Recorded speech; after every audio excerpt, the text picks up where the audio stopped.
칭찬 찬양 감사합니다. 이스라엘의 역사에서 가장 비참하고 슬픈 현실은 여호와 하나님께서 그들을 떠나신 일이었습니다. 에스겔은 10장에서 하나님의 영광이 성전의 동쪽 문을 통하여서 떠나시는 것을 환상으로 보았었습니다. 이는 여호와께서 언약적 배반과 반역의 백성을 향하여서 하나님의 은혜를 거두신 일이었습니다. 그러나 하나님은 언약의 신실하신 하나님이십니다. 징계와 연단을 위해서 하나님의 임재의 은혜와 복을 일시적으로 거두시는 경우는 있겠지만 하나님은 그의 자녀들을 버리시지 않으십니다. 신명기 31장에 보면 하나님께서는 모세를 통해서 가나안 정복을 앞둔 이스라엘 백성에게 하나님의 언약적인 신실하심과 은혜의 말씀을 들려줍니다. 그리고 31장 6절에 보면 너희는 강하고 담대하라, 두려워하지 말라, 그들 앞에서 떨지 말라, 이는 네 하나님 여호와 그가 너와 함께 가시며 결코 너를 떠나지 아니하시며 버리지 아니하실 것임이라, 그렇게 말씀합니다. 그리고 그 약속의 땅에 여호와를 경외하며 그의 율법의 모든 말씀을 지켜 그곳에서 행할 것도 다시 한번 상기시켜 줍니다. 그러나 하나님은 또한 이스라엘 백성이 그곳에서 이방 우상들을 따르고 여호와를 버리며 여호와와 맺은 언약도 배반할 것을 아셨습니다. 그때 주님은 그들에게서 주의 임재의 은혜를 거둘 것도 이미 말씀하셨습니다. 신명기 31장 16절부터 18절 말씀을 한번 같이 가서 보시면 좋겠습니다. 신명기 31장 16절에서 18절 말씀입니다.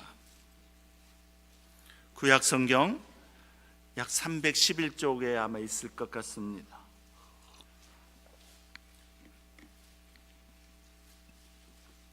모세에게 하나님께서 이제 가나안에 들어가는 그 이스라엘 백성에게 모세를 통하여 주시는 말씀입니다.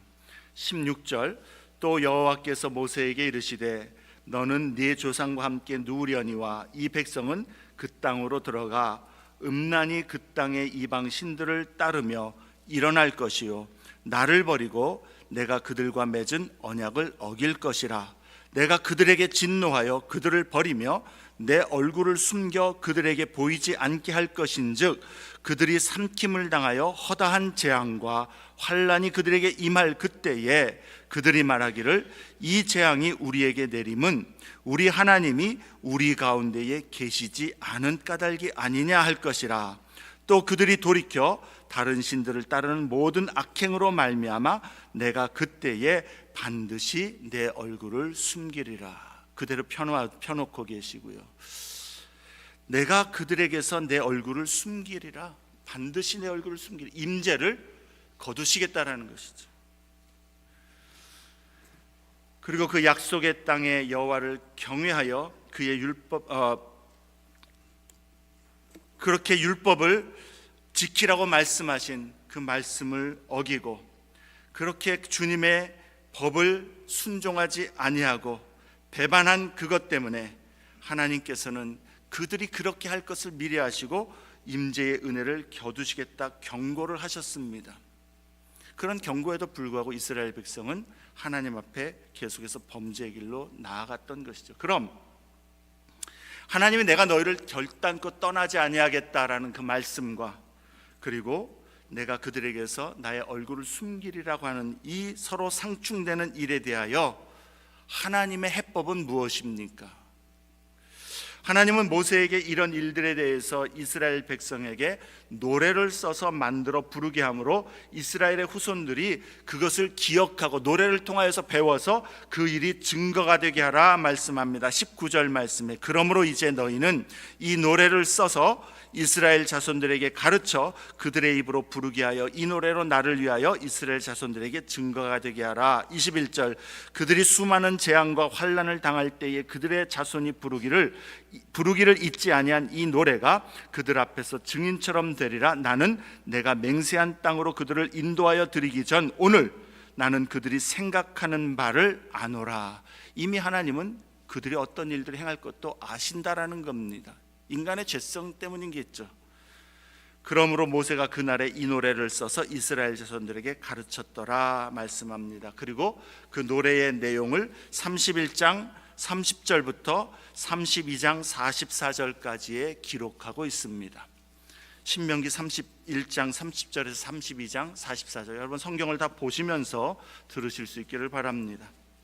이 노래의, 모세가 가르친 노래의 주요 내용을 보면 하나님의 위엄과 그의 백성을 향한 크신 은혜와 복들을 그들에게 상기시켜 줍니다. 하지만 그 이스라엘 백성들의 불신앙과 배반으로 인해서 그들이 하나님의 복을 차버리고 진노와 징계를 받게 될 것도 가르쳐 줍니다. 그때에 이스라엘 백성은 그들의 죄로 말미암아 황폐함과 흩어짐 가운데에 절망에 놓이게 될 뿐인 것입니다. 그런데 이스라엘이 그러한 패망과 포로의 일을 당할 때에 이는 다른 나라, 이스라엘을 점령한 나라들의 신들이 강해서가 아니요 그들이 강해서가 아님을 상기시켜 줍니다.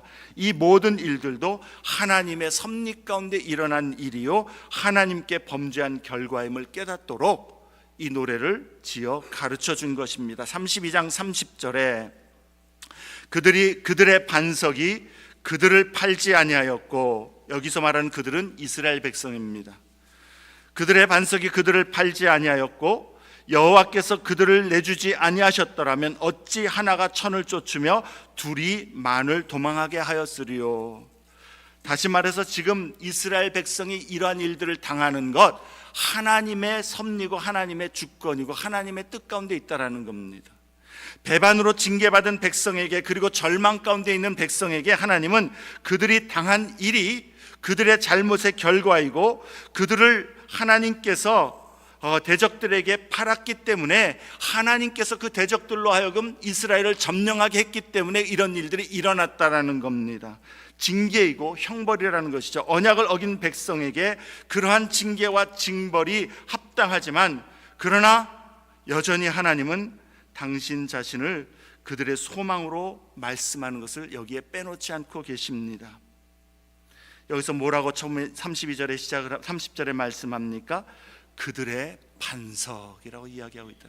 하나님께서 그들을 징계하시고 연단하고 고치고 새롭게 하기 위하여 잠시 하나님의 임재의 은혜를 그들에게 거두시지만, 그래서 그들이 대적들에게 고난을 당하고 대적들에게 멸망을 당하고 하나님께서 그들을 대적들에게 내어주시고 파셨지만, 그러나 하나님의 백성에게는 그것이 끝이 되지 않는다라는 겁니다. 왜냐하면 하나님은 은혜와 긍휼이 풍성하신 하나님이요 언약에 신실하셔서 그들을 회복시키시고 새로운 일들을 행하시며 그 백성을 정결하게 하심으로 새롭게 하시는 사랑의 하나님이시기 때문이라는 겁니다.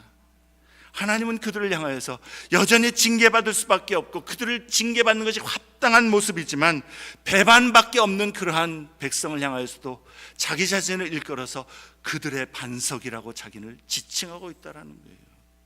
징계의 모습 속에서도 하나님의 은혜와 하나님의 긍휼과 사랑이 분명히 묻어 있음을 우리는 보아야 하는 것이죠.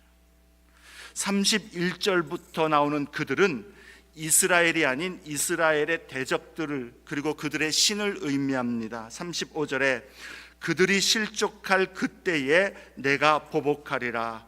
하나님의 백성들이 그들의 배반으로 하나님 앞에 징계를 받았지만 그들에게 징계를 행한 그러한 그 이방 민족들의 그 포악함과 그 잔인함에 대해서 하나님이 보복하시겠다라는 겁니다.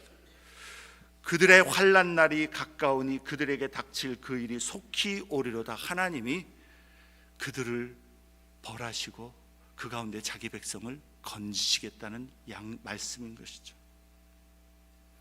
하나님께서 자기 백성을 대적들의 손에서 구원하시고 보응하실 것을 말씀합니다. 그리고 43절에 너희 민족들아 주의 백성과 즐거워하라. 주께서 그 종들의 피를 갚으사 내 대적들에게 복수하시고 자기 땅과 자기 백성을 위하여 속죄하시리로다. 하나님께서 그 백성들의 죄를 친히 속죄하셔서 그들을 용서하시고 회복시키시겠다라는 은혜의 약속입니다.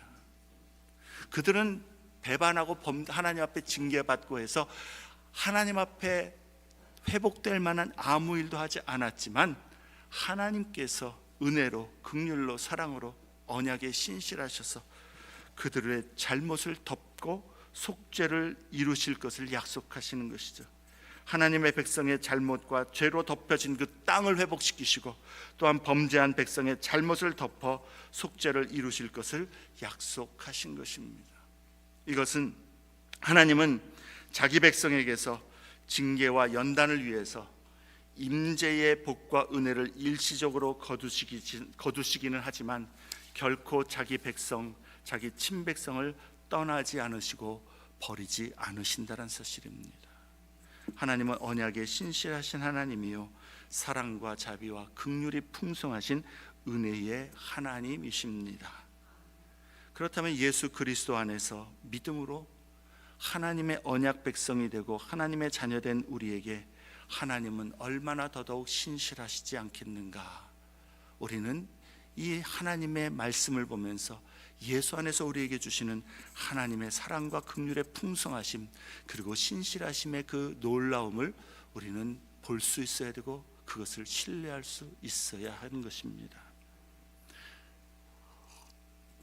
에스겔과 함께 지금 바벨론의 포로로 잡혀온 유다 포로민들에게 예루살렘의 멸망과 성전의 파괴는 큰 충격이고 절망이었습니다. 그리고 이 모든 일들은 자신들의 잘못과 배반에 따른 결과였습니다. 이 절대적인 절망의 상황 속에서 그들이 무엇을 할 수 있겠습니까? 그들이 모세의 이 노래를 기억했는지 어땠는지는 모르겠지만 하나님은 에스겔 선지자를 통해서 약속하신 대로 그들에게 회복과 소망의 메시지를 듣게 하십니다. 그들 자신에게서 거기에 지금 포로로 잡혀와 있는 자신들의 모습 속에서 자신들의 삶의 미래에 대한 소망의 이유와 근거를 찾고자 한다면 그들은 찾을 것이 아무것도 없고 거기에는 오직 낙심과 절망만 있을 뿐일 것입니다. 그러나 그들의 소망이 하나님이시고 하나님의 신실하심과 하나님의 은혜와 하나님의 긍휼을 바라볼 때에 모든 절망 가운데에서 하나님의 백성은 소망을 꿈꿀 수 있고 하나님의 회복의 은혜를 경험할 수 있는 것입니다. 하나님이 우리의 소망이 되시기 때문에 그렇습니다. 그럼 이 회복과 소망의 메시지를 오늘 우리는 어떻게 들어야 되겠습니까? 하나님께 회개로 마음과 삶을 돌이켜야 하는 것이요 주의 긍휼을 의지하고 약속을 신뢰하며 주님께 신실한 예배와 경건한 순종의 삶으로 나아감으로 반응해야 할 것입니다.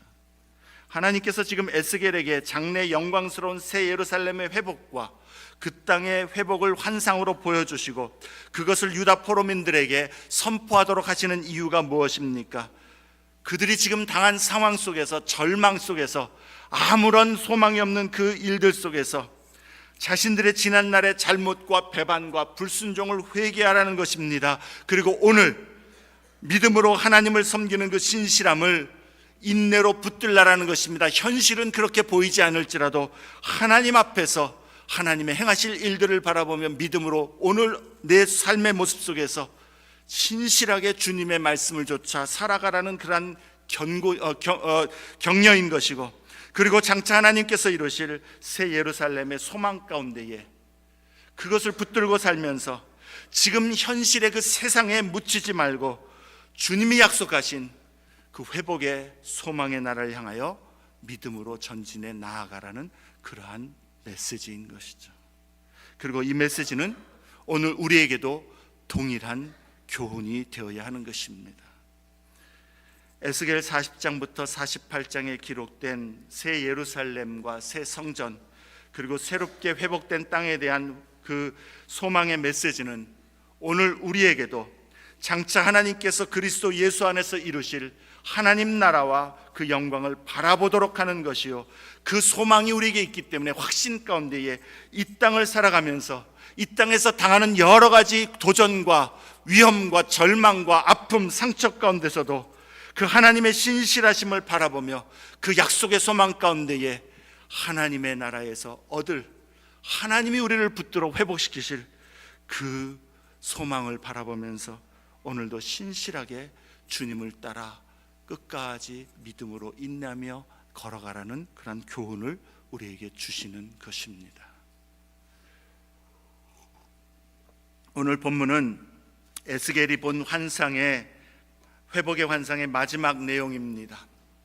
40장부터 48장의 내용을 잠시 간단히 더듬어 보면 40장부터 42장은 여호와의 임재의 장소로서 성전의 회복을 보여주셨습니다.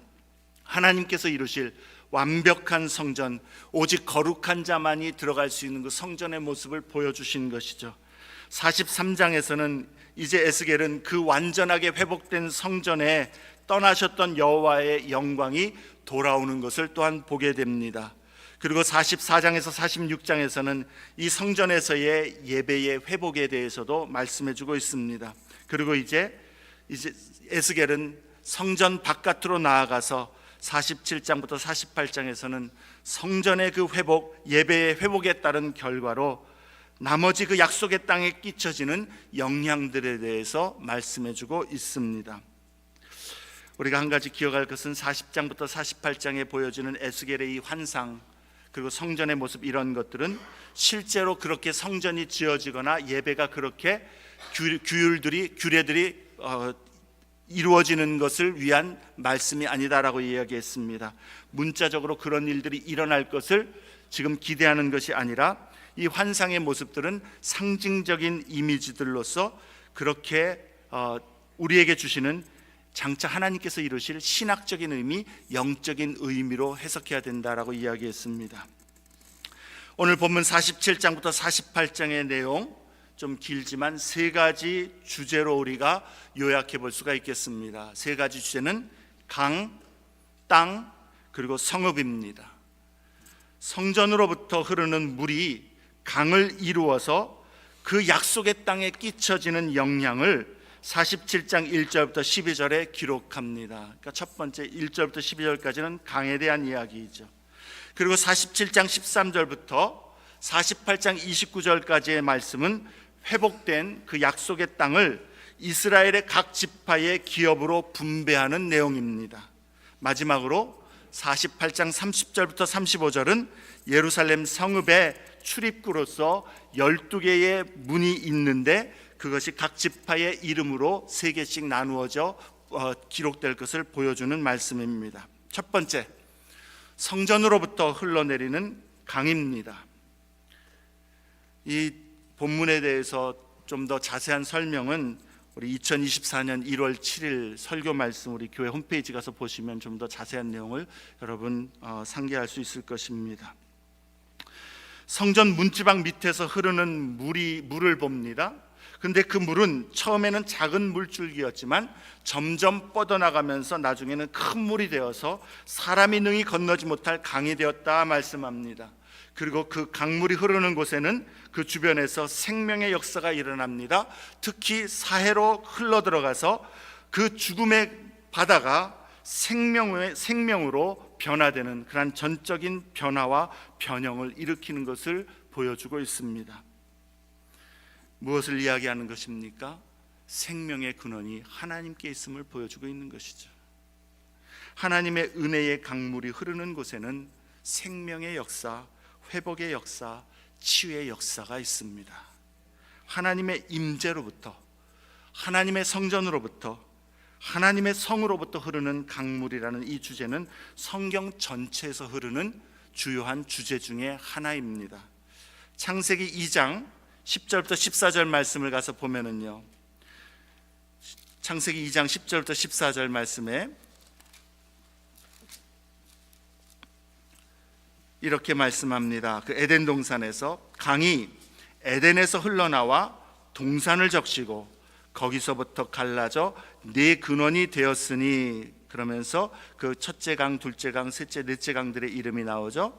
15절에 여호와 하나님이 그 사람을 이끌어 에덴 동산에 두어 그것을 경작하며 지키게 하시고, 이 동산을, 이 흐르는 강물, 그 강물로 인하여서 그 동산의 땅이 적심을 얻고 경작하는 일들의 열매를 얻게 하신다라는 것이죠.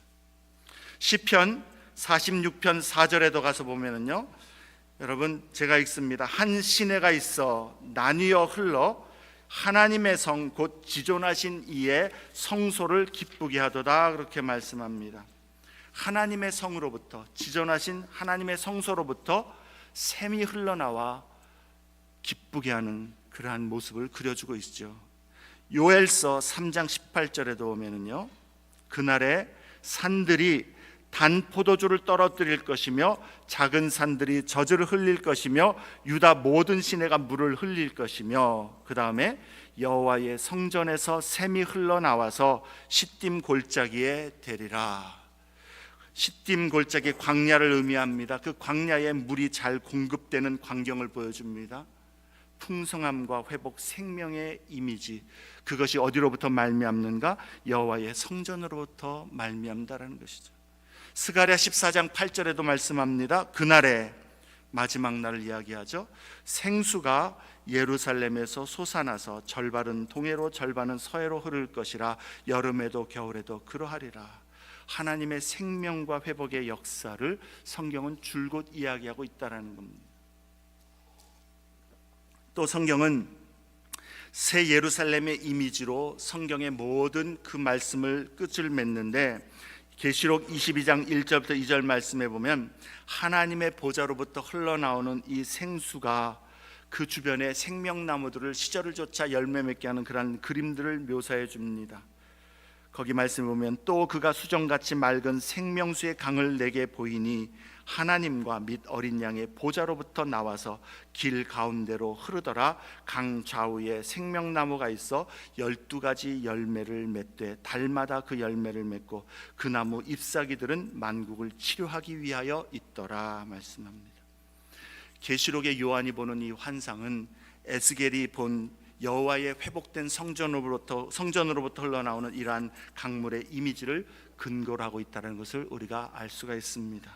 그리고 무엇보다도 하나님의 보좌가 있는 성전으로부터 흘러나오는 이 생수의 이미지는 요한복음 7장 37절부터 39절에 있는 예수님께서 자기 자신이 바로 그 생수임을 선언하신 그 모습에서 절정을 이룹니다. 요한복음 7장 37절부터 39절 한번 보겠습니다.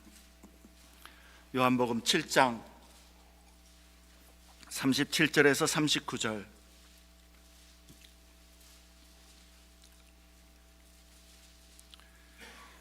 명절 끝날 곧 큰 날에 예수께서 서서 외쳐 이르시되 누구든지 목마르거든 내게로 와서 마시라.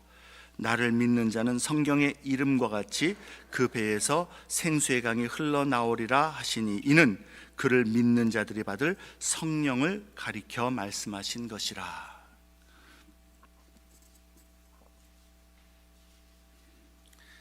초막절 행사에 일어난 일입니다.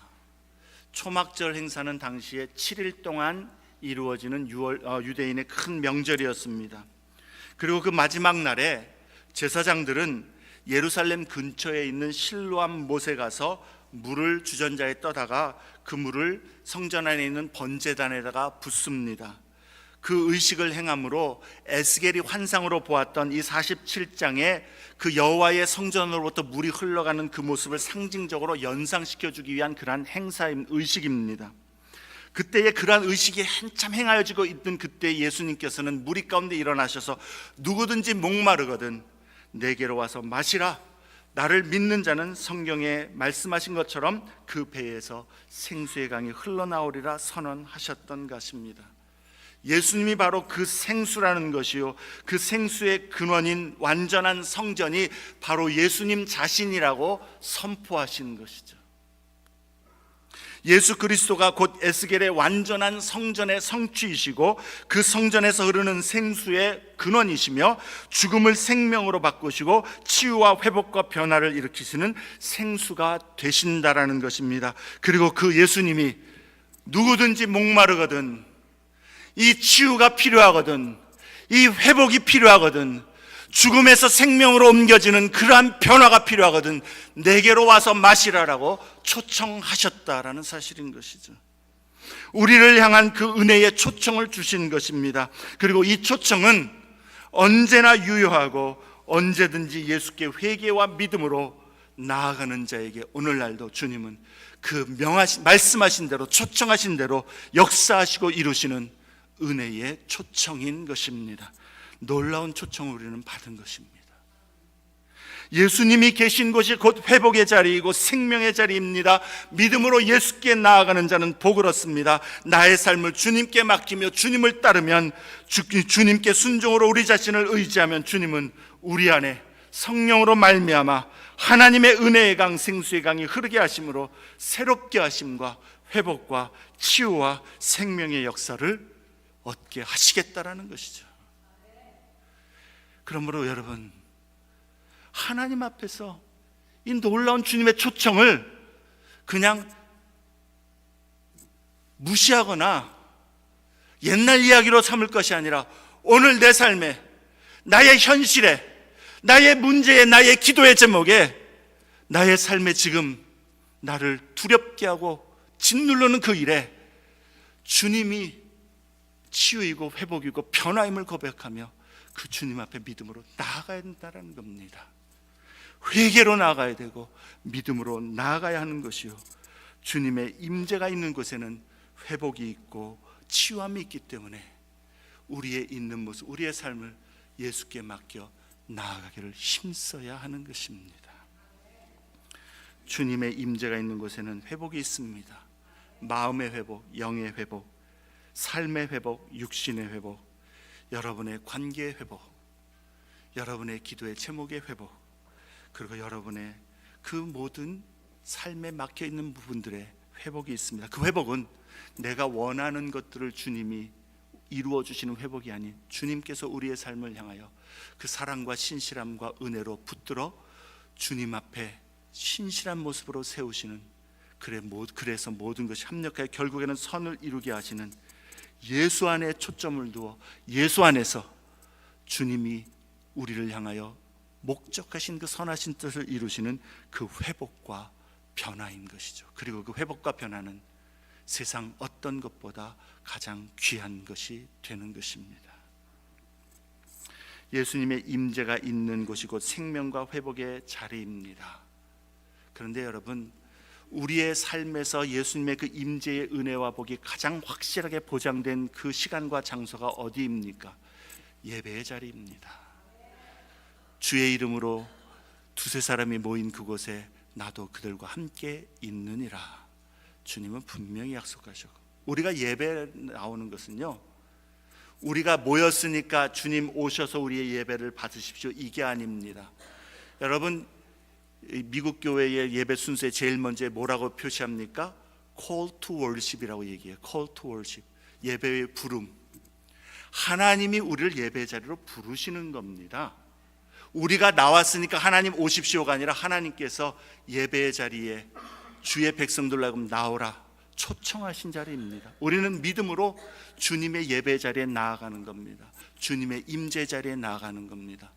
임재 자리에서 우리의 마음과 삶을 내려놓고 그 어떤 때보다도 주님 앞에 우리의 모든 일들을 맡겨 의지할 때에 주님의 임재가 있는 그곳에 예배에 더더욱 주님의 변화의 은혜, 생명의 은혜, 새롭게 하시는 은혜, 회복의 은혜가 있는 겁니다. 그래서 예배가 능력이고 복입니다. 여러분, 우리 사람들은요, 삶에서 무언가가 막히고 무언가 답답하고 마음이 힘들어지면 내가 좀 기운 차리면 예배 드리러 나갈게요. 그런데 그렇지 않습니다. 예배의 자리로 나오면 주님이 주시는, 내 안에서는 없지만 하나님이 주시는 임재의 은혜와 복으로 주시는 하나님의 새롭게 하시는 은혜, 치유의 은혜, 회복의 은혜, 생명의 은혜가 주님으로부터 말미암아 우리에게 흐르게 하시는 것입니다. 에스겔의 강의 환상, 그냥 이런 이야기를, 스토리를 아는 것이 아니라 이 은혜가 예수 안에서 오늘 우리에게 주님께서 주시고 초청하시며 부르시는 그러한 은혜와 복의 자리임을 고백하면서 그 예수님께 우리의 마음과 삶을 맡기며 그 예수 임재 앞에 더욱더 나아가기를 힘쓰는 그런 믿음의 성도들이 되어야 되겠습니다. 예수 안에는 우리에게 주시는 회복과 변화, 치유와 생명의 은혜가 있습니다. 예외가 없습니다. 두 번째로 회복된 땅의 분배입니다. 이 땅 분배의 내용은 포로기 이전, 즉 여호수아가 이스라엘 각 지파에게 분배했던 모습과 사뭇 다르다라는 것을 우리는 발견하게 됩니다. 전에는 각 지파의 크기에 따라 땅을 분배했다면 에스겔서의 땅의 분배는 균등한 분배임을 우리가 볼 수가 있습니다. 여러분 그림에서 보면 당시에 여호수아 당시에는 그 분배한 내용이 참 여러 가지 지형을 따라서 그 지파의 크기에 따라서 달랐다는 것을 볼 수가 있습니다. 그런데 에스겔의 환상에서 보여주는 땅의 분배는 균일하게 어떤 지형이 아닌 이러한 모습으로 나뉘어져 있다는 것을 보게 되는 것이죠. 다시 말해서 상징적인 의미라는 것입니다. 그 다음 장에 그 앞에 보면 다시 한번 이 내용을 여러분 좀 보시면은 그 다음 장에 보면 지금 이렇게 분배된 땅에서 가운데에는 예물로 하나님 앞에 드려진 거룩한 땅을 구별하고 있습니다. 그 거룩한 땅의 모습을 보면 그 다음에 가운데 여기에 성소가 있고요. 그 다음에 제사장들의 땅, 그리고 레위인들의 땅, 왕의 땅, 그리고 이것은 성읍입니다. 네모 반듯한 상징적인 모습의 성읍입니다. 예루살렘 성읍이죠. 그리고 그 옆에 성읍을 경작하는 그러한 사람들, 그러한 땅들이 있습니다. 그 위에 유다 지파, 베냐민 지파. 그러니까 이 내용을 볼 때에 이 땅, 에스겔서에서 말하는 땅의 분배는 굉장히 균등한 분배라는 것을 우리가 알 수가 있습니다. 그 내용을 간단히 살펴보면 47장 13절부터 23절은 땅 전체와 그 외적인 경계를 표시해주고 있습니다. 각 지파들 간에 균등하게 나누라 말씀합니다. 또 다른 특징은 외인들도, 그 이스라엘 가운데 거하는 그 외인들도 그 땅을 기업으로 분배받는 것에 대해서 말씀합니다. 여호수아 때에는 없었던 일입니다. 그 다음에 48장 1절에서 29절 말씀은 그 앞에서는 외적인 경계를 명시했다면 이 구절에서는 내적인 경계와 함께 각 지파에게 할당된 내용을 명시해주고 있습니다. 특히 중간에 예물로 드릴 땅에 대해서는 더 자세히 설명하고 있다는 것을 보게 됩니다. 1절부터 7절은 북쪽의 지파, 우리 그 앞에 좀 그림을 보십시다. 북쪽의 7지파, 북쪽의 7지파에 대해서 1절부터 7절에 말씀하고, 그 다음에 8절에서 22절은 땅의 중앙으로 여호와께 속한 거룩한 땅에 대해서 말씀이 주어집니다. 그리고 23절부터 29절은 남쪽 절반의 5지파의 몫을 기록해주고 있습니다. 몇 가지 특징적인 모습을 우리가 살펴본다면요, 야곱의 그 네 아내 중에 12아들들의 그 지파들의 그 땅 분배의 그 자리가 조금씩 변형이 있습니다. 야곱의 두 첩인 빌하와 실바의 자손들의 지파들은 중앙 성소에서부터 가장 멀어진 곳에 배치된 것을 우리가 보게 됩니다. 또 야곱의 두 아내 레아와 라헬의 자손들의 지파는 중앙 성소를 가운데 두고 양편으로 균등하게 4지파씩 배치되고 있음을 우리가 보게 됩니다. 또 다른 특징은요, 요단 동편에 있는 땅들은 제외되어 있다라는 거예요. 그 다음 우리 첫 번째 그림 한번 다시 보면은요, 제 목소리가 들어간 것 같아요. 반응합니다. 실입니까? 여호수아 때에는 이 길르앗 땅, 갓 자손 르벤, 갓 므낫세 자손이 차지한 이 땅이 분배가 되었다면 에스겔의 환상에서는 그 길르앗 지역의 땅이 소속되지 않다라는 겁니다. 왜냐하면 그 땅들은 애초에 약속의 땅으로 하나님께서 주신 땅이 아니었기 때문이다라는 것이죠. 그리고 또 땅 분배의 특성을 우리가 보면은요, 누구에게나 공평하게 나누어 줄 것을 말씀합니다. 하나님의 그 땅에서 회복된 곳에서는 누구나 풍성함과 안정함을 누리도록 그것이 보장되어 있음을 의미하고 있는 것이죠. 또 하나는 포괄성을 보여줍니다. 외인들도 땅을 기업으로 받게 하십니다. 이 외인들은 마음과 육체의 할례를 받은 자들로서 여호와께 믿음으로 나온 자들이고 그들에게도 기업을 주라 말씀하고 있는 것이죠. 또 다른 특징은 이스라엘 전체 민족의 핵심과 중심부에 가득 차 있는 신성함입니다. 그 땅의 중심부에 네모난 거룩한 장소 성전을 중심에 두고 있고, 또 네모난 그 반듯한 성전 성읍을 중심에 두고 있는 것이 특징입니다. 여러 가지 의미를 이야기할 수 있겠지만 한 가지만 이야기할게요. 이렇게 이상적인 땅의 모습을, 분배의 모습을 말씀하는 이유가 무엇입니까? 하나님의 백성의 그 중심은 하나님과 하나님의 임재에 두어야 된다는 것을 보여주고 있는 것이죠. 하나님 중심의 삶을 사는 것, 그게 하나님의 백성의 특징이라는 겁니다. 여기 보면은요, 한 가지 특징적인 것은 이전에 예루살렘 성에서는 성전이 성 안에 있었습니다. 그렇죠? 예루살렘 성 안에 성전이 있었는데, 에스겔의 환상에서는 성전이 있고 또 성읍이 따로 있습니다.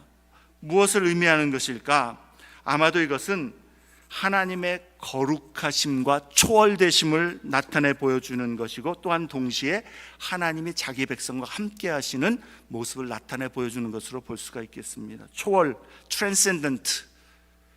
하나님은 거룩하시고 영광 가운데 계시기 때문에 우리로부터 떨어진, 우리와 구별된 자입니다. 성전이 그렇습니다. 거룩한 곳이고 아무나 들어갈 수가 없는 것이죠.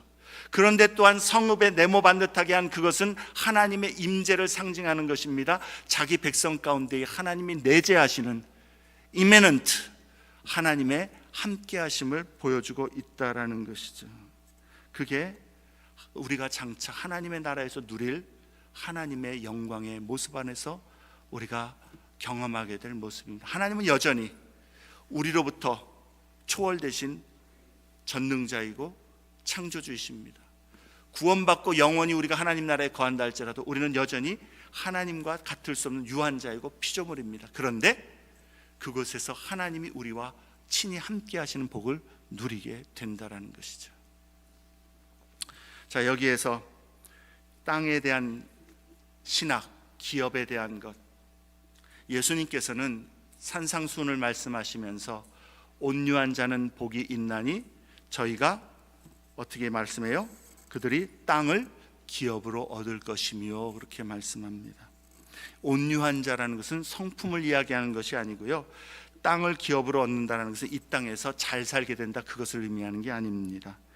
여기서 말하는, 주님이 말하는 복의 그 땅은 영적인 기업을 이야기하는 거예요. 에스겔이 보았던 하나님께서 약속하신 하나님 나라의 그 기업을 이야기하고 하나님의 임재의 복을 누리는 그 영적인 복을 의미하는 것입니다. 하나님의 그 온유한 자는 하나님의 나라와 하나님 나라 복과 그 은혜로 부요함을 누리게 될 것이라는 것이요, 하나님의 백성은 그 하나님 나라의 영원한 약속과 소망과 그 복과 기업이 있음을 알기 때문에 이 땅에서 세상의 것들을 추구하지 않고 살아가는 것, 그게 바로 온유한 자라는 의미인 것이죠. 우리는 그럼 어떻게 온유함을 드러냅니까? 하나님의 백성의 가치관을 가지고 하나님 나라의 백성의 그 관점으로서 오늘 이 땅에서도 하나님 나라 영광을 위하여 주님의 말씀을 따라 주님을 기쁘시게 하는 삶을 살아가는 것이요, 그 온유함의 그 성도의 삶의 모습에는 그러기 때문에 하나님께서 사랑하시고 구원하시길 원하시고 또한 하나님께서 이끄시길 원하시는 각 영혼들에 대해서 온유함으로 대하고 사랑으로 대하고 용납으로 대하고 관용으로 대하고 용서로 대하며 그들을 섬기고 그들을 주님 앞에 이끄는 섬기는 자의 모습이 되는 것이죠. 그것이 하나님 나라의 시민으로 사는 모습이요, 그렇게 주님의 나라의 기업을 바라보며 사는 자는 이 땅의 것들의 마음과 생각을 빼앗기지 아니하고 잠깐 있다가 없어질 세상의 것들에 우리의 마음을 두지 아니하고 하나님께서 우리에게 주실 영원한 기업과 소망, 복을 바라보면서 오늘도 우리에게 주신 모든 것을 가지고서 주님의 영광을 위하여 살아가는 것입니다. 그러한 온유한 자는 복이 있나니 땅, 하나님 우리에게 약속하신 하나님 나라의 영원한 기업, 복, 풍성함, 즐거움, 하나님의 임재에 그 기쁨, 만족 얻게 하신다는 것입니다. 우리는 하나님 나라 백성으로서 그 땅을 바라보면서 이 땅의 것들에 우리의 마음을 두지 아니하고 날마다 자신의 마음을 점검하여 하나님 나라의 기업을 붙들며 살아가는 성도가 되기를 힘써야 하는 것입니다. 마지막으로 성읍입니다. 짧게 하겠습니다. 이 성읍에 보면은요 30절부터 35절 말씀이면 여기서 나오는 말씀은 사면으로 세 개의 문이 각각 있어서 그 성읍에 들어오고자 하는 자들에게 활짝 열려있는 모습들을 봅니다. 동서남북으로 각 세 지파씩 12지파. 여기서 한 가지 특징은 이 12지파에서 요셉은 두 지파가 아닌 한 지파로, 그리고 레위 지파도 그 문에 하나의 이름이 올라가 있다는 것이 특징적인 것이죠. 이 말씀의 그 모습대로 계시록 21장 우리가 9절부터 14절 말씀 보면 새 예루살렘이 내려오는데 그 예루살렘은 크고 높은 성곽이 있고 12문이 있습니다. 그 12문에는 각각 동서남북에 세 문씩이 있는데 그 문에는 이스라엘의 12지파의 이름이 기록되어 있다라고 이야기합니다. 뿐만 아니라 그 예루살렘 성곽과 성벽에 12개의 기초석이 있는데 그 기초석은 예수님의 12제자의 이름이 있다라고 이야기합니다.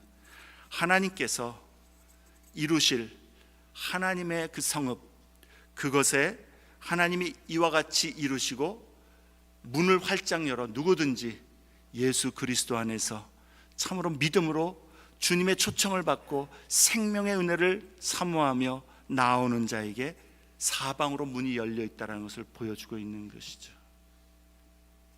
그리고 그 성읍의 가장 특징적인 특징은 무엇입니까? 48장 35절에 그 사방의 합계는 18,000척이라 그날 후로 그 성읍의 이름을 여호와 삼마라 하리라.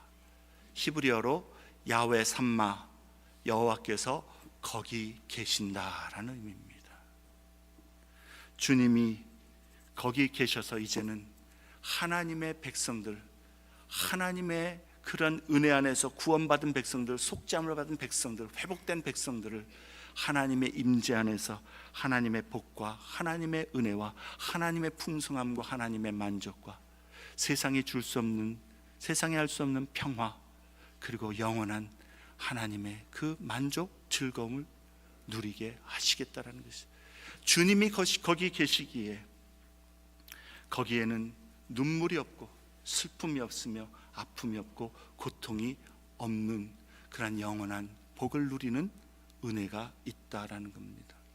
하나님의 백성을 하나님께서는 그곳으로 인도하시고 그 복을 누리게 하시기를 작정하셨고 예수 안에서 우리를 그렇게 불러주셨고 그 은혜를 누리게 하신 것입니다. 그런데 여러분, 하나님이 계시기 때문에 모든 고통, 아픔, 슬픔, 죽음까지도 없어지는 그 은혜, 그것은 장차 우리가 완전하게 누릴 은혜이지만 하나님께서는 또한 오늘 우리의 삶의 현장 속에서 우리로 예수로 말미암아 믿는 자에게 주신 성령으로 인하여서 우리와 함께 하심으로 그 은혜의 본보기들을 맛보게 하신다라는 사실입니다. 주님은 하나님 나라에서 우리가 주님과 함께 거하고 주님이 거기 계실 것이지만 또한 지금도 주 예수의 이름으로 행하는 주의 백성들 가운데에 함께 계신다는 사실을 우리는 기억해야 되겠습니다. 그것이 우리의 소망이고 능력이고 우리의 삶에서 우리가 어두운 골짜기를 걸어간다 할지라도 우리가 두려워하지 않을 이유가 되는 것입니다. 우리 아까 찬송 불렀던 것처럼 주님 여기 계시기에, 이게 우리의 고백이 되어야 될 줄로 압니다.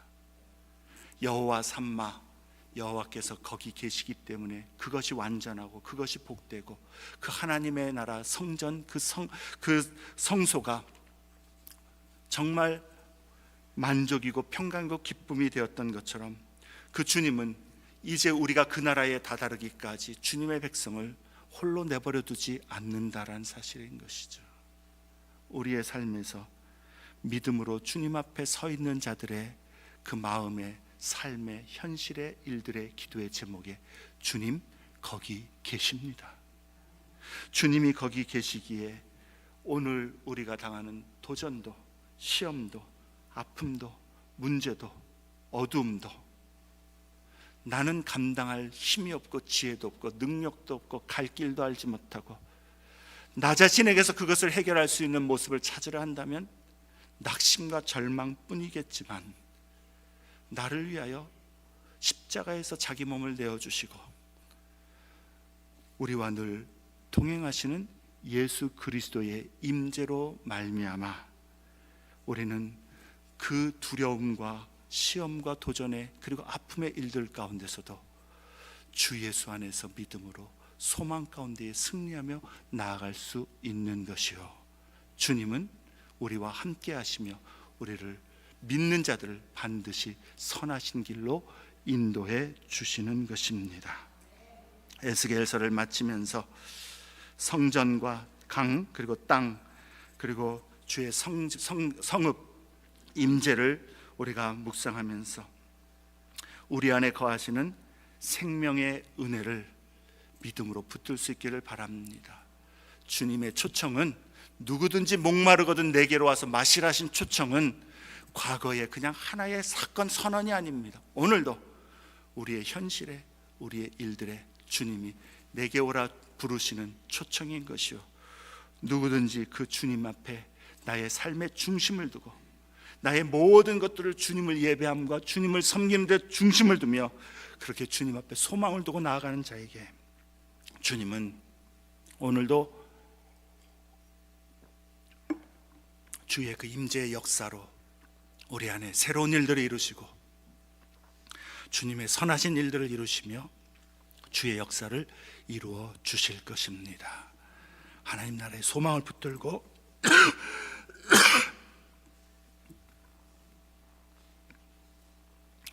제 목이 약해서 참 큰일입니다. 마지막 문장을 얘기를 못하네요. 주님 앞에 소망을 두고 주의 임재의 은혜를 확신하면서 오늘도 우리 자신을 주님 앞에 맡기고 주님의 인도하심을 따라 믿음으로 나아가는 그런 주의 성도, 하나님 나라의 확실한 약속을 붙들고 견디며 인내하며 주께 충성으로 나아가는 성도 우리 모두가 되시기를 주의 이름으로 축원합니다. 우리 말씀을 생각하시면서